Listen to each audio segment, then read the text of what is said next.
Alrighty, boys, it's time for an updaters. My Escalade. I told my regulars that I would update y'all a little bit later. You know, it's been about 10,000 miles, 3/4 of a year, give or take. So that time has come. My regulars know I usually do diesel trucks and the whole shebang. This is the second SUV I've referred to. The first one was a Denali that I purchased, and I absolutely hated it just because of the seat. I'm gonna try to stay focused on this video. I've tried numerous videos; they just turn out really long. I don't like it. I want to stay very focused as far as my owner experience with this vehicle. In the comment section, let me know what area you'd like to hear more about. This, I think the engine's fairly important. The direct injection, how to maintain it in optimal condition. The story, and a lot could learn from it. I feel like the way I purchased this vehicle and financially how I did a good decision. I mean, some of you guys are going to say, that's an expensive car buying brand new is not a good financial decision, but I had a more serious matter on my hand. Anyway, so as far as this Escalade go, I bought it brand new. I'm the first owner on it, and I couldn't be happier. I'm very fortunate to have a vehicle like this. Oh, here's the key. This thing has progressive lock, so as soon as all the doors get closed, it'll lock itself. I guess the hood's excluded.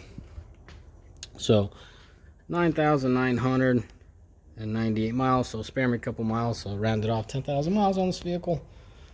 I absolutely love it, man. 5 minutes into my ownership, meaning 5 minutes after I took off from the dealership, I called myself dumb.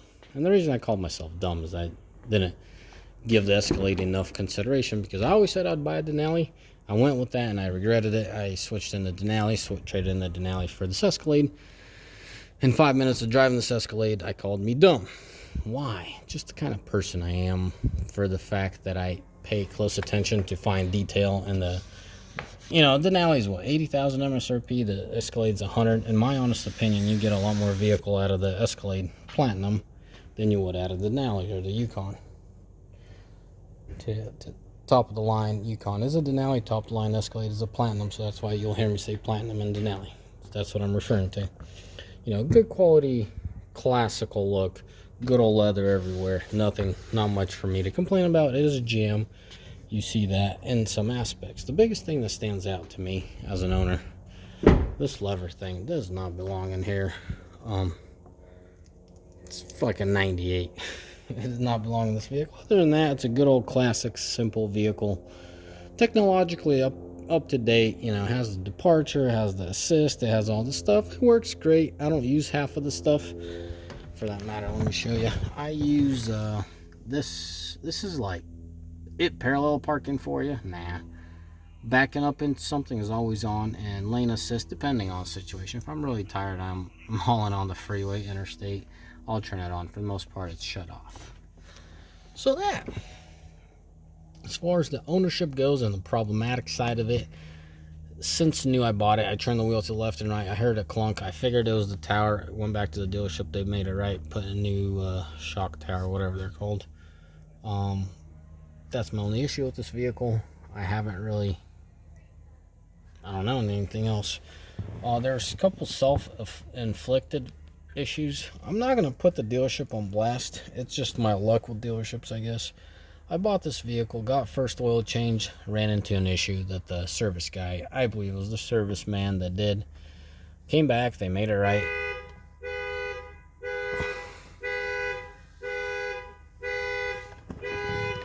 I came back for another oil change.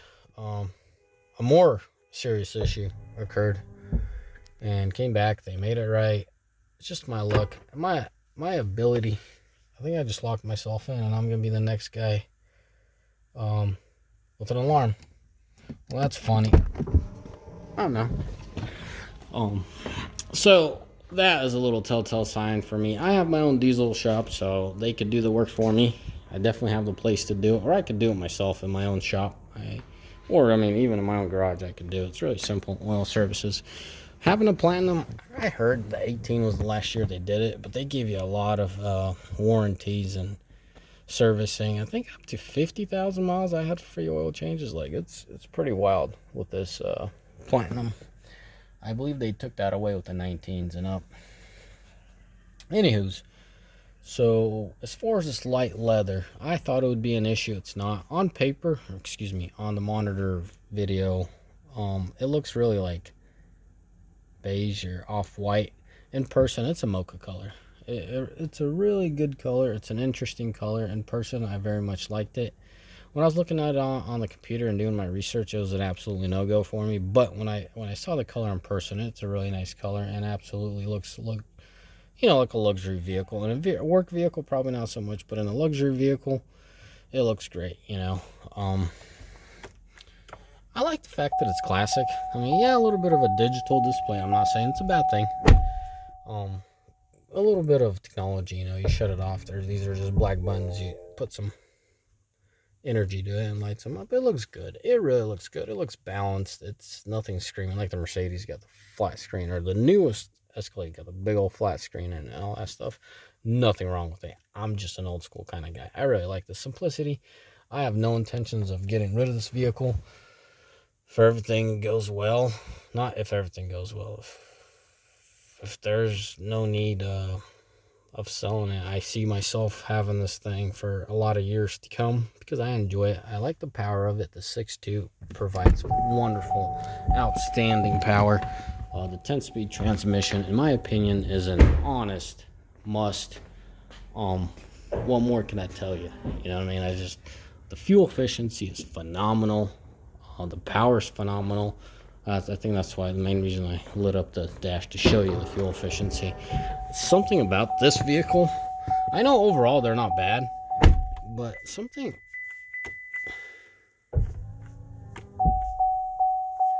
Well, I don't want it to start. I just want you to turn on the.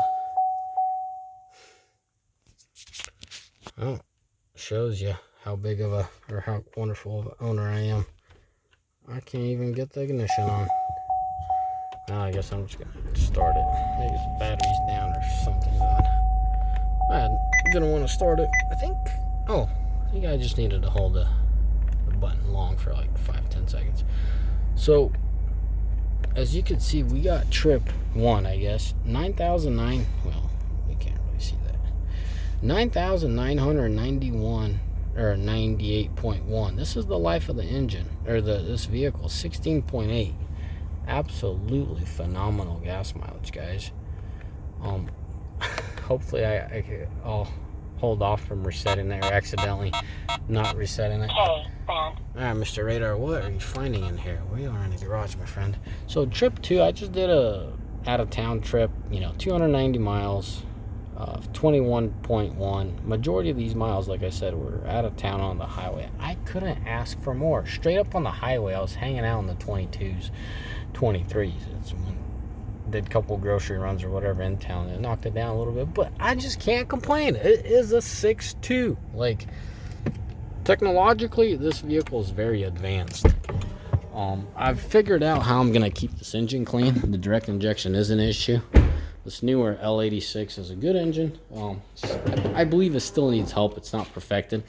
A lot of guys do catch cans on here, but oh, God bless you. This progressive locking thing is annoying. Anyways, I'll talk about the engine another time. If you want to hear about it, put it in the comment section. As far as my user experience, the reason I went with the full size is because SUV needs to be an SUV. And when you have your third row up, you need to be able to use your SUV. And for me, I'm a full-time third row user. I have 4 kids. As you can tell, those WeatherTech floor mats are a must. A couple booster seats in the back, and then I guess we're missing the base there, but the youngest one rides here, and the second youngest, and the 2 older ones are in the back. The third row's up, so you could still fit something back here is what I'm trying to say. Full arm's reach. I mean, good old cubic space for what you need it. An average scenario, going down to Costco, you got your kids with you, you load up and you go. It's absolutely phenomenal. I'm not trying to sell y'all. It's just on the internet, there's not much owner reviews of this thing. There really isn't. The only thing I'd like to change is put some Michelins on these. For some reason, I think these Bridgestones, I'm just not a fan of Bridgestones. I think that's what it's coming down to. I don't think they'll do very well once they wear out. Or not wear out, wear down. I feel like they might be riding a little rough. They might be right a little loud. No real hard evidence, just personal preference. I like the way the Michelins are, period. And I think they're called Prime something. I know it's a PRI. Okay, that's the line of Michelins I'll be putting on this thing next winter around. So yeah, I mean, what more do you guys want to know? Let me know in the comment section. I could do a comparison, Denali versus an Escalade, but a lot of you guys don't really care for that. I just wanted you to know that I came from a Denali, a 19 Denali, bought brand new that I thought I was going to keep for a lot of years, and I was disappointed, and that was my mistake. If you're curious about the story, hit me in the comment section. I will make a video. Meanwhile, there's absolutely nothing for me to complain. And as far as my plans go, I'm going to keep it for a very long time, Lord willing. And yeah, as always, boys, may the Lord bless you. May you almighty find day. Ciao.